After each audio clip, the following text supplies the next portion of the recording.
லேவியராகமம் அதிகாரம் 6.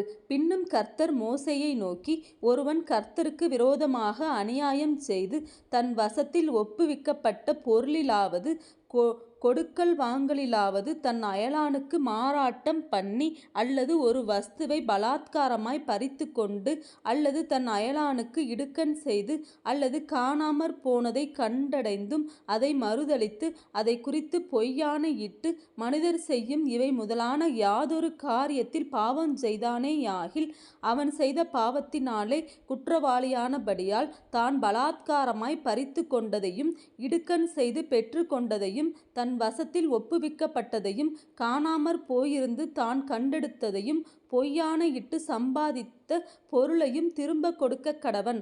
அந்த முதலை கொடுக்கிறதும் அல்லாமல் அதனோடே 1/5 அதிகமாகவும் கூட்டி, அதை தான் குற்ற நிவாரண பலியை இடும் நாளில் அதற்குரியவனுக்கு கொடுத்துவிட்டு, தன் குற்ற நிவாரண பலியாக உன் மதிப்புக்கு சரியான பழுதற்ற ஆட்டுக்கடாவை கர்த்தருக்கு செலுத்தும்படி அதை ஆசாரியனிடத்தில் குற்ற நிவாரண பலியாக கொண்டு வருவானாக. கர்த்தருடைய சந்நிதியில் அவன் பாவத்தை ஆசாரியன் நிவிர்த்தி செய்ய கடவன். அப்பொழுது அவன் குற்றவாளியாக செய்த அப்படிப்பட்ட எந்த காரியமும் அவனுக்கு மன்னிக்கப்படும் என்றார். பின்னும் கர்த்தர் மோசேயை நோக்கி, நீ ஆரோனுக்கும் அவன் குமாரருக்கும் கற்பிக்க வேண்டிய சர்வாங்க தகன பலிக்குரிய பிரமாணம் என்னவென்றால், சர்வாங்க தகன பலியானது முழுவதும் விடியற்காலம் மட்டும் பலிபீடத்தின் மேல் எரிய வேண்டும். பலிபீடத்தின் மேலுள்ள அக்கினி எரிந்து கொண்டே இருக்க வேண்டும். ஆசாரியன் தன் சணநூல் அங்கியை தரித்து தன் சணநூல் சல்லடத்தை அறையில் போட்டுக்கொண்டு பலிபீடத்தின் மேல் அக்கினியில் எரிந்த சர்வாங்க தகன பலியின் சாம்பலை எடுத்து பலிபீடத்து பக்கத்தில் கொட்டி, பின்பு தன் வஸ்திரங்களை கழற்றி வேறு வஸ்திரங்களை உடுத்திக்கொண்டு அந்த சாம்பலை பாளையத்துக்கு புறம்பே சுத்தமான ஒரு இடத்திலே கொண்டு போய் கொட்ட கடவன். பலிபீடத்தின் மேலிருக்கிற அக்கினி அவியாமல் எரிந்து கொண்டிருக்க வேண்டும். ஆசாரியன் காலைதோறும் அதன் மேல் எரியும்படி கட்டைகளை போட்டு அதன் மேல் சர்வாங்க தகன பலியை வரிசையாக வைத்து அதன் மேல் சமாதான பலிகளின் கொழுப்பை போட்டு தகனிக்க கடவன். பலிபீடத்தின் மேல் அக்கினி எப்பொழுதும் எரிந்து கொண்டிருக்க வேண்டும். அது ஒருபொழுதும் அவிழ்ந்து போகலாகாது.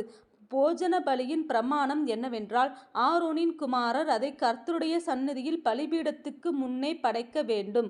அவன் போஜன பலியின் மெல்லிய மாவிலும் அதன் எண்ணெயிலும் தன் கைப்பிடி நிறைய எடுத்து, போஜன பலியின் மேலுள்ள தூபவர்க்கம் யாவற்றோடும் கூட அதை ஞாபகக்குறியாக பலிபீடத்தின் மேல் கர்த்தருக்கு சுகந்த வாசனையாக தகனிக்க கடவன். அதில் மீதியானதை ஆரோனும் அவன் குமாரரும் புசிப்பார்களாக. அது புளிப்பில்லா அப்பத்துடன் பரிசுத்த ஸ்தலத்தில் புசிக்கப்பட கடவது. ஆசரிப்பு கூடாரத்தின் பிரகாரத்தில் அதை புசிக்க வேண்டும். அதை புளித்த மாவுள்ளதாக பாகம் பண்ண வேண்டாம். அது எனக்கு இடப்படும் தகனங்களில் நான் அவர்களுக்கு கொடுத்த அவர்களுடைய பங்கு. அதன் பாவ நிவாரண பலியைப் போலும் குற்ற நிவாரண பலியைப் போலும் மகா பரிசுத்தமானது. ஆரோனின் பிள்ளைகளில் ஆண் மக்கள் யாவரும் அதை புசிப்பார்களாக. கர்த்தருக்கு இடப்படும் தகன பலிகளில் அது உங்கள் தலைமுறை தோறும் நித்திய கட்டளையாய் இருக்க கடவது. அவைகளை தொடுகிறவனெவனும் பரிசுத்தமாய் இருப்பான் என்று சொல் என்றார். பின்னும் கர்த்தர் மோசேயை நோக்கி, ஆரோன் அபிஷேகம் பண்ணப்படும் நாளில் அவனும் அவன் குமாரரும் கர்த்தருக்கு செலுத்த வேண்டிய படைப்பு என்னவென்றால், ஒரு எப்பா அளவான மெல்லிய மாவிலே 1/10 பங்கை காலையில் பாதியும் மாலையில் பாதியும் நித்திய போஜன பலியாக செலுத்த கடவர்கள். அது சட்டியிலே எண்ணெய் விட்டு பாகம் பண்ணப்பட கடவது. பாகம் பண்ணப்பட்ட பின்பு அதை கொண்டு வந்து போஜன பலியாக பாகம் பண்ணப்பட்ட துண்டுகளை கர்த்தருக்கு சுகந்த வாசனையாக படைக்க கடவாய்.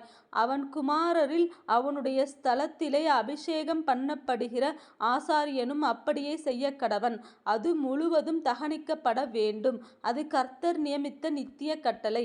ஆசாரியனுக்காக இடப்படும் எந்த போஜன பலியும் புசிக்க புசிக்கப்படாமல் முழுவதும் தகனிக்கப்பட வேண்டும் என்றார். பின்னும் கர்த்தர் மோசேயை நோக்கி, நீ ஆரோனோடும் அவன் குமாரரோடும் சொல்ல வேண்டியதாவது, பாவ நிவாரண பலியின் பிரமாணம் என்னவென்றால், சர்வாங்க தகன பலி கொல்லப்படும் இடத்தில் பாவ நிவாரண பலியும் கர்த்தருடைய சந்நிதியில் கொல்லப்படக் கடவது. அது மகா பரிசுத்தமானது. பாவ நிவிர்த்தி செய்ய அதை பலியிடுகிற ஆசாரியன் அதை புசிக்க கடவன். ஆசரிப்பு கூடாரத்தின் பிரகாரமாகிய பரிசுத்த ஸ்தலத்திலே அது புசிக்கப்பட வேண்டும். அதன் மாம்சத்தில் படுகிற எதுவும் பரிசுத்தமாயிருக்கும். அதன் இரத்தத்திலே கொஞ்சம் ஒரு வஸ்திரத்தில் தெரித்ததானால் இரத்தந்தெரித்த வஸ்திரத்தை பரிசுத்த ஸ்தலத்தில் கழுவ வேண்டும். அது சமைக்கப்பட்ட மண்பாண்டம் உடைக்கப்பட வேண்டும். செப்பு பானையில் சமைக்கப்பட்டதானால் அது விலக்கப்பட்டு தண்ணீரில் கழுவப்பட வேண்டும். ஆசாரியரில் ஆண் மக்கள் யாவரும் அதை புசிப்பார்களாக. அது மகா பரிசுத்தமானது. எந்த பாவ நிவாரண பலியின் இரத்தத்தில் கொஞ்சம் பரிசுத்த ஸ்தலத்தில் பாவ நிவிர்த்தியின் பொருட்டு ஆசரிப்பு கூடாரத்துக்குள்ளே கொண்டு வரப்பட்டதோ அந்த பலி புசிக்கப்படலாகாது. அது அக்கினியிலே தகனிக்கப்பட வேண்டும்.